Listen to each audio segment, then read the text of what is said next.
Hello and welcome to another episode of the Being Allowed podcast. If you're new here, my name is beebishay and I'm your host on this very real and raw human experience where we talk about real and raw things, the things we can all relate to that make us human. Maybe the things that we don't usually talk about, within communities or just with our friends. I recently celebrated my birthday, for example. And as birthdays tend to do, it made me very emotional and also very self-reflective to think that I've just spun 360 degrees around the sun, made it full circle to a new year. And this self-reflection I took to my journal, where I picked up an actual pen and an actual paper, and I started thinking about this previous year, about the things that I've learned, the person that I was, the friends that I had, the friends that I made. And I couldn't help but think that one of the main takeaways that I've taken away from this previous year has been just this idea of introspection and self-reflection in and of itself.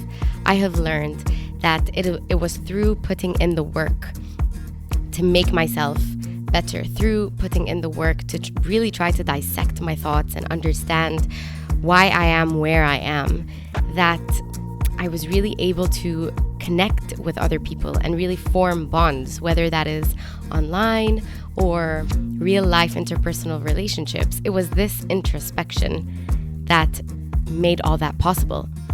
But then as I was reflecting, I really thought again, okay, now that I have reflected, isn't it pretty important for the people around me to also be doing the same? And I asked myself, what is the relationship between my own introspection and this journey of self-learning that I'm on and other people's journeys of self-reflection that they are on? Is there a correlation? Because here on the podcast, we have discussed previous times, several times, that doing the work, putting in the hours to really learn ourselves is crucial to our own growth, to our own self-development, our own flourishing and blooming into, the full expressions of who we're supposed to be. But I had never really thought, or at least I had never really gone deep in thought about the relationship between my work, the work that I do with myself, and the work that other people do on their selves as well. Is it selfish for people to not do the work? Because usually we associate self-reflection and introspection with the self. And so that can be understood as selfish. But is it actually the other way around? Is it actually more selfish of people to not do the work on themselves? And if so, how? Grab yourself a nice hot cup of tea or coffee or whatever, and let's begin today's conversation.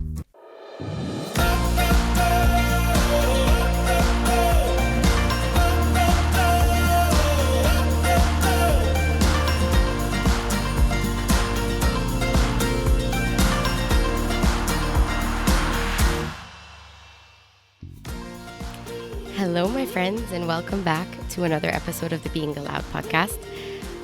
Before we begin today's conversation, I actually have a pretty bold request to ask of you guys.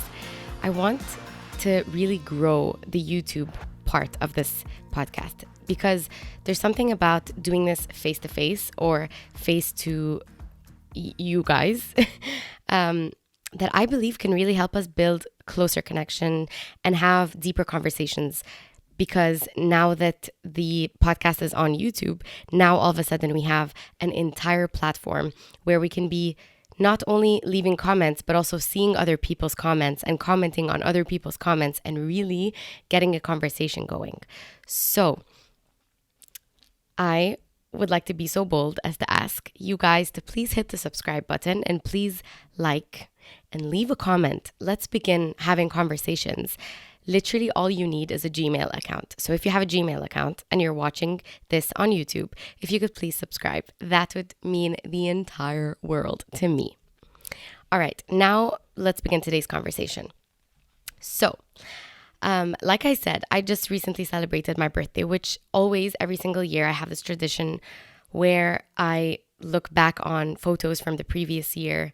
And not just photos, I also reread so many of my journaling prompts, and then I journal some more and I do some self-reflection. And I feel like that's always such a great like chapter marker where I can begin like envisioning the new year as a new chapter.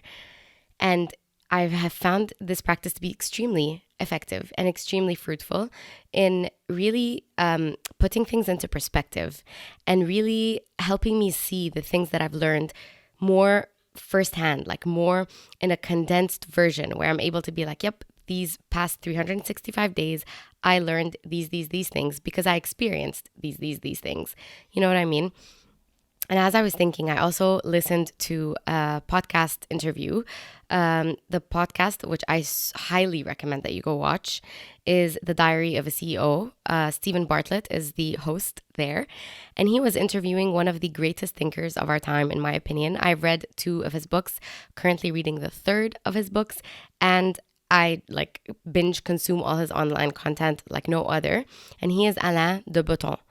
Alain de Botton is just an amazing person to go to if you are looking to expand your brain, and not just expand your brain, but expand your heart. And so anyway, that was a little fangirling moment because I genuinely love this guy. But I want to read you a quote that he said on the podcast episode that really got me thinking about this concept of self-reflection, right? Because this is something we talk a lot about here on the podcast. Okay, he said, "It is the paradox of human beings. We only know people from what they choose to tell us, but we know our own minds from introspection. So there is a massive cognitive gap between self-knowledge and knowledge of others."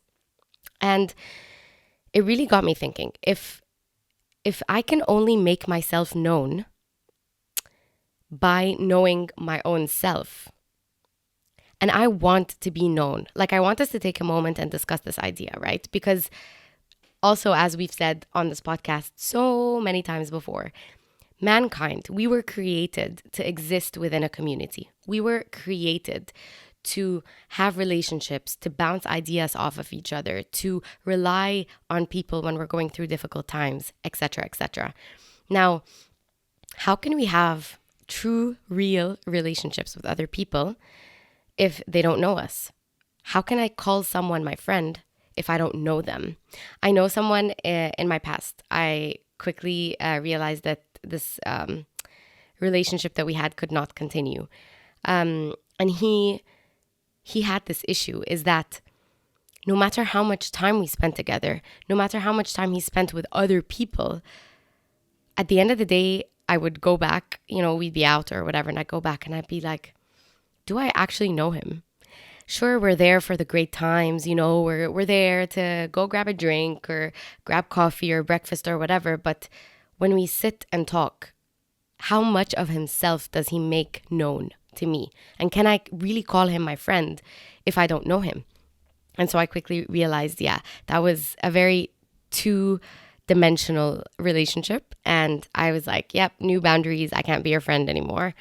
And that's exactly the point. We cannot exist in relationships or in friendships or whatever if we don't know the people.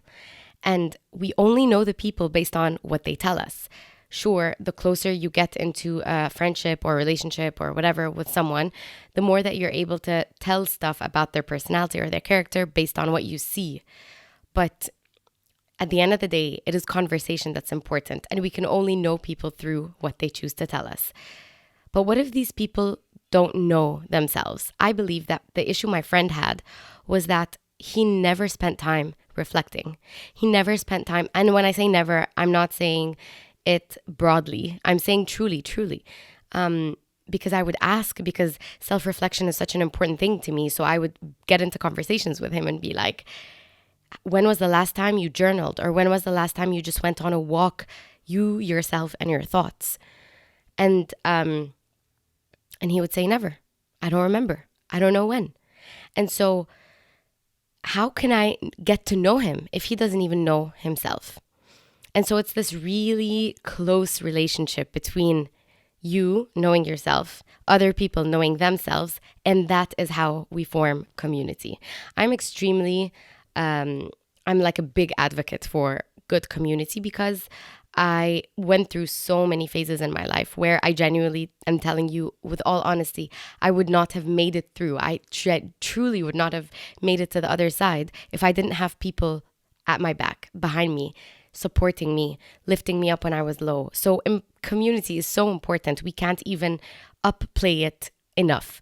And we certainly cannot downplay it.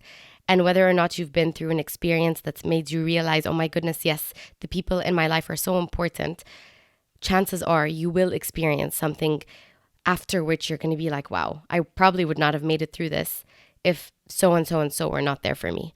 And so if we want to establish this idea that community is so important, then we also automatically have to consider the importance of self-reflection. And a lot of the time we talk about self-reflection as the I, which is exactly what I've been doing for the past, I don't know how many minutes. I've been saying, I need to sit down and self-reflect. I need to pick up a pen and paper and journal. But at the end of the day, if you're not doing that too, then actually you're being quite selfish. Even though one could argue that it's so selfish of you to be so self-absorbed in your own thoughts and your own experiences as to like repeatedly keep picking up a journal, pen and paper and dig inside your brain like there's some kind of mystery in there. Well, first of all, there is a mystery in there. It's a pretty big mystery that I'm never going to solve. I'm going to spend the rest of my life trying to solve the mystery of who this beebishay even is for as long as I'm alive. And the assumption is that you're doing the same. So it's actually counterintuitive in the sense that what is selfish is not being self-reflective. It is selfish to not give your mind, your heart, your thoughts, your emotions the time of day to make themselves known to you so that at the end of the day you can say, yeah, I know myself so much better now. And therefore, when you get into conversations with people, you're able to reveal yourself to them. And then, as you reveal yourself to them, the hopeful assumption is that it's a safe space and you're both going to be able to find it safe to reveal yourselves to one another. What does it mean to have two-dimensional people sitting at the dinner table, for example, versus two deep three-dimensional people sitting at the dinner table? Now, I want to share an allegory. It is very known. You probably have read this or studied this at school or something, but it's Plato's allegory of the cave. Now, for those of you who don't know it, here, let me refresh your memory or introduce the story to you from the beginning, okay? So we're going to assume that, let's say, 5 people, they were born in a cave. It's a dark cave, and every so often, some rays of light will come into the cave and, make it so that they can kind of roughly see shapes and figures and stuff. Now, these 5 people, they spend their entire life, whenever the light comes, making shapes and having conversations based on the shadows. So, how when you're in the dark and you do this with your hands or whatever, then shadows will be reflected on whatever surface is in front of you. So a wall, for example.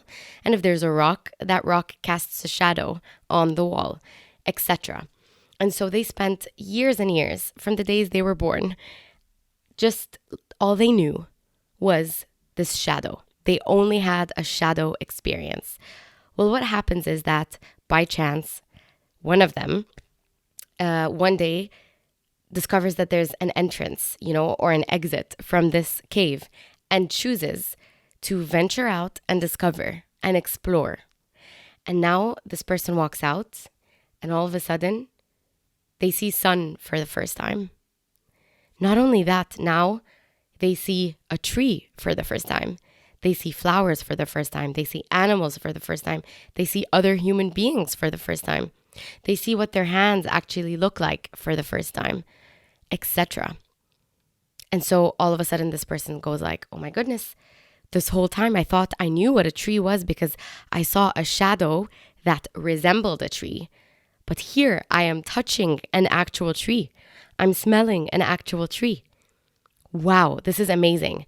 The sun, it's so bright. My eyes have never seen anything like this before.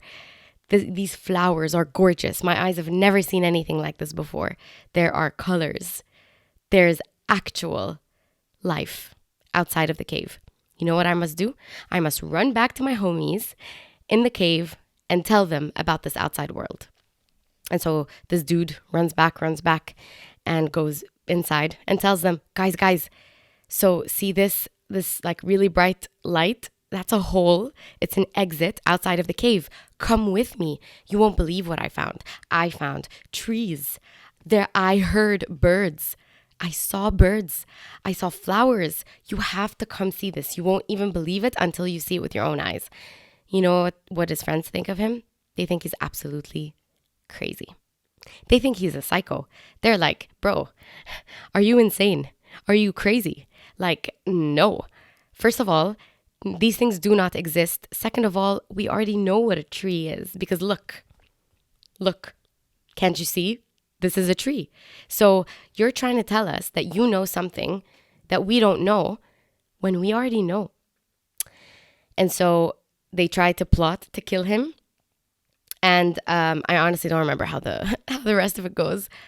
But I really did some thinking as well on this allegory of the cave, insofar as it is concerned with self-reflection and introspection and getting to know ourselves and community. Like, I feel like, sure, he uses it to Plato tells a story to this, or like to express the importance of philosophy and the concept of philosophy.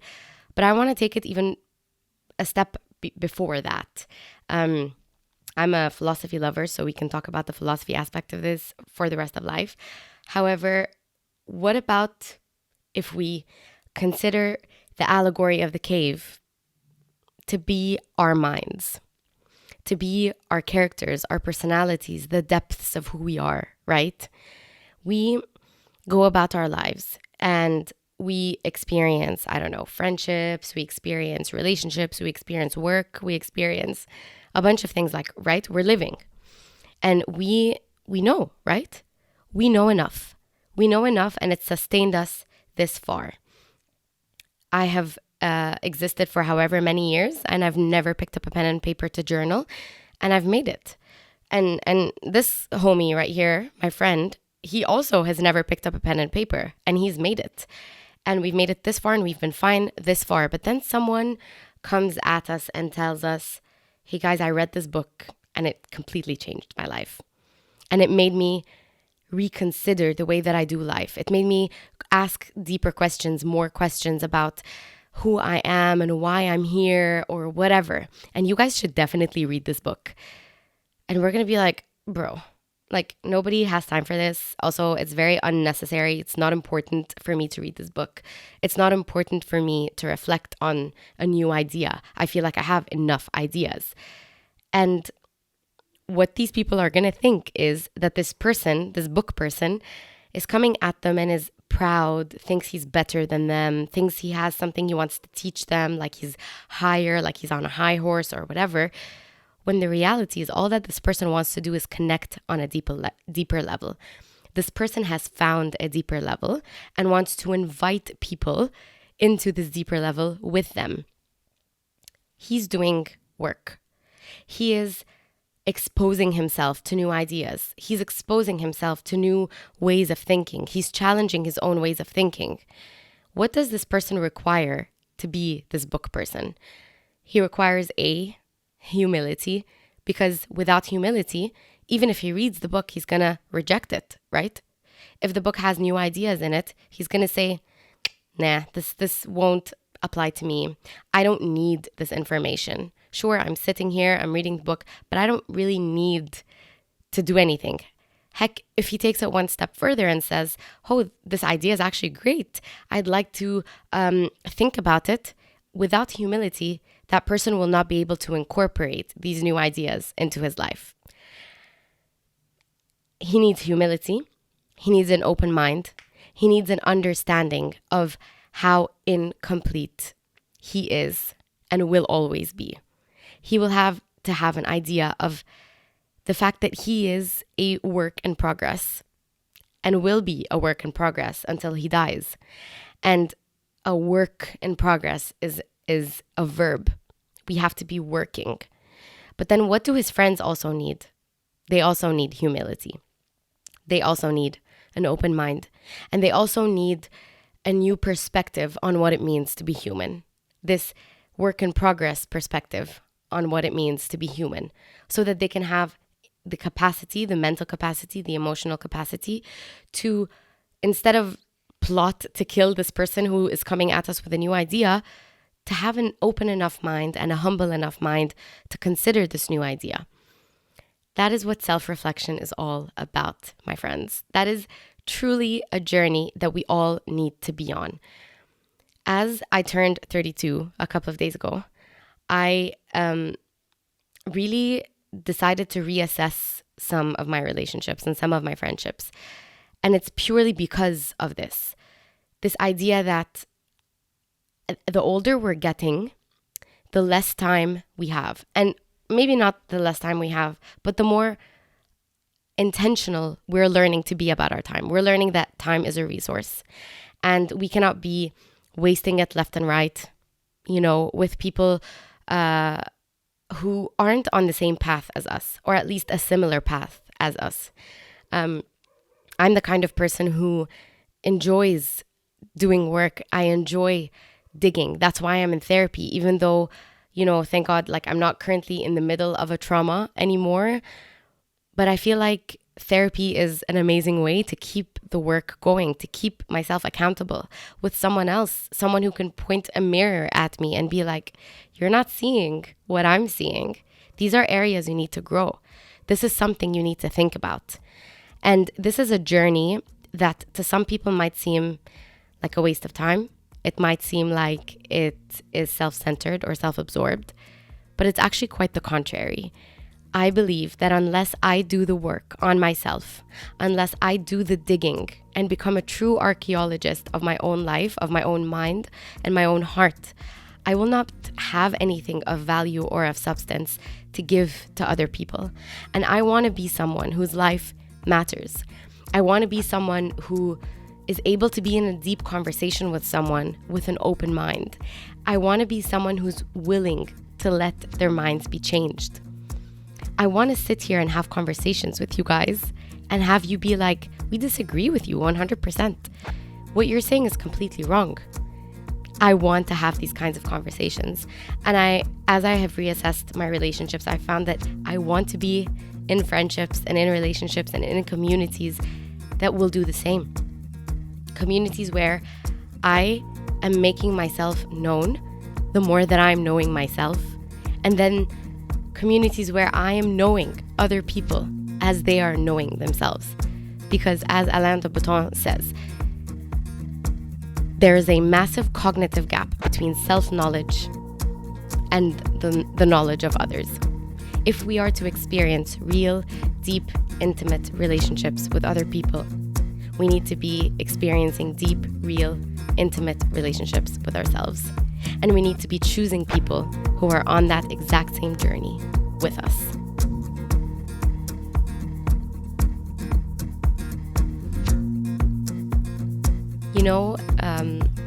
We're always going to be surrounded by people who are frivolous with their time, people who refuse to humble themselves enough to have their minds be changed. It takes a lot of humility. And as far as my journey is concerned and my story is concerned, unfortunately, life humbled me in the hardest of ways. So I'm not sitting here saying I'm humble. No. In fact, humility is one of the journeys that I'm on, to allow myself to break the pride that I have oftentimes. That on its own is a journey. But I'm aware that it's a journey I want to embark on. It is a path I want to be on, a path towards humility. I've already been humbled tons by just how difficult this world is, how difficult this life is. But I need it. I need this humility to soften me so that I'm open and available and ready. And you know what this humility does? This humility enables us to have compassion on those who aren't there yet, on those who maybe are too prideful to open their minds to a new way of thinking that we're proposing, a new discovery that we've discovered, this new piece of information that we've uncovered. And humility and compassion are everything that we need in order to dig deeper and do the work so that we can enter into deeper, more meaningful conversations. Thank you so much for watching. Thank you so much for listening. Thank you so much for being here, a part of the Being Allowed community. It would not be the same without you. And I genuinely am very optimistic for this coming period, this new step of taking the podcast to YouTube. And once again, please like and subscribe and share this with your friends. And let's grow the conversation. Let's have more meaningful, deeper conversations. And yeah, I'll see you again here next time.